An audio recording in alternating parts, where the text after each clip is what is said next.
গুনাহ আমরা কিতাবের মধ্যে পড়ছি, গুনাহ তিনটি জিনিস, তিনটি বড় ক্ষতি। প্রত্যেকটা গুনাহ, প্রতিটা হারাম। নারী, ছবি, জিনা, ব্যভিচার, মদ, জুয়া, সুদ, ঘুষ, কিস্তি, হারাম, নাচ, গান, বাদ্য, অশ্লীলতা, বেহায়াপনা, অসভ্যতা, নোংরামি, আল্লাহর নাফরমানি, তিনটি ক্ষতি ওই ব্যক্তিকে করবেই করবে। এক নাম্বার হলো, প্রথম ক্ষতি হলো হিরমানুত তাআ। গুনাহ মানুষকে নেক আমল থেকে, আল্লাহর ইবাদত থেকে বঞ্চিত করে।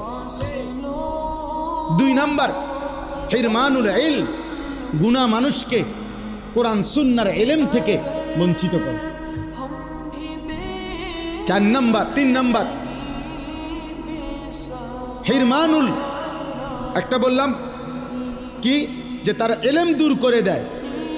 দুই নাম্বার তার আমলকে কি করে দেয়, ছুটায় দেয়। তিন নাম্বার হলো হিরমানুর রিজক, তার রিজিক কমিয়ে দেয়।